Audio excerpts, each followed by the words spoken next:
one of the most well-known women of the early 20th century, known for her mystical performances and traditional Indonesian dress. She was able to seduce any man into what she wanted, which became useful as a military spy. Today, we will be talking about the Dutch exotic dancer, Matahari. Welcome to Histories and Mysteries, Episode 1. This is the first ever episode here. We're going straight into the history section with Matahari, so I hope you enjoy this. Margaret Gertruida Zell was born on the 17th of August, 1876, in Leeuwarden, Netherlands. During her time at school, she was treated well because her family was rich. Her parents divorced, so she had to move in with her father and stepmother. However, things didn't go too well there either. She ended up living with her godfather for a long time. At age 18, she met Dutch Captain Rudolph MacLeod, who was looking for a wife at the time. She decided to marry him and move to the Dutch East Indies and into the town of Malang. She had 2 kids with him, but the relationship was very unstable, and both children contracted syphilis, leading to the demise of the younger one at only age 2. In Indonesia, Matahari loved the culture. She loved the traditional dances and dress that she saw. So, when she went to Paris in 1903, she decided to adopt the culture with her. She began to use the stage name Matahari. Now, I have studied Indonesian. I studied it for about 6 months, and I always thought the word for the sun is pretty cool. It's Matahari. The reason why I think it's cool is because it literally means eye of the day, as Mata means eye and Hari means day. So, eye of the day. And I guess she thought it was cool too because she adopted that name as her stage name because in 1904 she became an exotic dancer. Audiences loved seeing her foreign-seeming performances. She made up stories about how she had grown up in the Dutch East Indies and that she was taught these dances at a very young age. It was also probably intriguing because she wore little to no clothing, sometimes only wearing a headdress and a beaded bra. She became a mistress of several people during her career, one of them being the French industrialist. Excuse my awful attempt at pronouncing this French name. Out of all the languages I've studied, French is not one of them. Okay, let's go for it. The French industrialist Émile Etienne Goumet. I am so sorry. Her stylish and recognizable performances became so likable that several women tried to copy her. But this basically meant that they were just near naked, just trying to make a few bucks. On March 13th, 1915, was her last performance. This is because she had started to put on some pounds and starting to age. She started her exotic career much later than many other exotic dancers did, and so really only had a limited amount of time until her beauty started to fade. This didn't stop her from having many relationships with high-ranking officials and politicians in several different countries. At the start of World War I, she fell in love with a Russian expeditionary pilot named Vadim Maslov, who was fighting on the Western Front. Apparently, they were madly in love, and it was hard for Matahari to be away from him for long periods of time. He was shot down in 1916 and had to go to the hospital, and he ended up losing his sight in his left eye. But because Matahari was not allowed near the front as just, a normal person, she was not allowed to visit her lover. So, France's military intelligence told Matahari that if she became a spy for France, they would let her see him. The French military was already pretty aware that she had some connections with German officials and thought she could be used as a spy to get vital information from the Germans. The French wanted her to meet up with Prince Wilhelm because she had had relations with him before. She eventually met up with him in Spain, but surprisingly, she offered to give him some vital French information in exchange for money. Now, it is highly debated whether she did this for her own gain or to betray France, or to get access to him in order to seduce him to get secrets about the German front. It was also found out that a German code broadcaster named H21 was found out to be Matahari. It is believed that the code was already known to have been compromised by the French, so the Germans could use this exact line in order to prosecute Matahari and expose her as not being a very good spy. But apparently, the same code message that they were doing it through was the same as the Zimmermann telegram, which is where Germany sent a message to Mexico in order to try and get them to invade the United States, which probably was supposed to be a secret, but this one is okay for the French to know about. I don't know, maybe it was a specific line or something. I don't know. I couldn't find anything making sense of that, but whatever.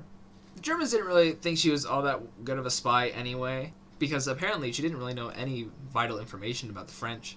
Or at least pretended not to, because she would just talk about French political gossip and the politicians' sex lives. I guess she had nothing else better to talk about with the Germans. But on February 3rd, 1917, she was arrested by the French military on account of spying for Germany, and apparently causing the deaths of over 50,000 French soldiers for giving away vital information. However, there is not actually any real evidence of any of that happening because of Mata Hari. She admitted to receiving over 20,000 German francs from a diplomat, which the court used as evidence as her being paid for her spy work. But it was actually just reimbursement for the Germans taking away her belongings. Things got worse for her as that Russian pilot decided to abandon her and not testify for her, and apparently she fainted upon the news. Now, sorry, sidetrack real quick. Why did people faint? Like, that doesn't happen anymore. They just did all the time? Is it like a nutrition thing? Like, people got less food, and so they were like, their body couldn't handle it, so they just fainted all the time? I'm getting off track. I'm sorry. Many of the French officials that tried to prosecute her just basically thought of like the worst things that they could say about her. Many of them were made up or greatly exaggerated. Now, the reason that there was no fair trial for Mata Hari is sort of just because the French at the time had not been doing very good in the war. They were losing by quite a bit, and you know, it's pretty cool to be like, oh, there's this spy here that apparently was spying for Germany. Oh, she did it. She messed up everything. Oh, we can just blame everything on her and not try to like fix anything ourselves or blame, you know, our military strategists or anything like that. Just blame like, you know, a random person that definitely didn't do anything at all. Just like pretend that they did something. On October 15th, 1917, she was executed by firing squad. She was 41 years old. And it is said that she blew a kiss to the French as they executed her. Her body was given to medical studies, and the Museum of Anatomy of Paris embalmed her head, which went missing in 1954.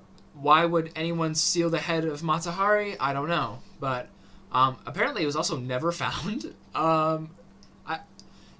This story is full of like surprises, man. In 2001, the Mata Hari Foundation got a hold of British MI5 papers relating to her case. They wanted the French to exonerate her, as according to the Foundation and the MI5 papers, those proved her innocence. There is also an exhibit about her in the Frisian Museum in the Netherlands. Mata Hari is remembered to this day to be one of the most prominent women of the First World War, and is believed by many to be a lady not to be messed with, while others think she was extremely naive and very unlucky. Her life will be known by many as an exotic dancer turned spy, which, I mean, it is a pretty cool, like, concept. I remember first hearing about that, which is probably why I, like, chose, I want to do an episode about Mata Hari, because that's kind of cool, this exotic dancer turned spy, but really it's just a sad case of a woman that did absolutely nothing wrong against, like, her country or anything, or I guess against France, and, was prosecuted for it for basically no reason. It was just France trying to blame something on them losing in this war. So yeah.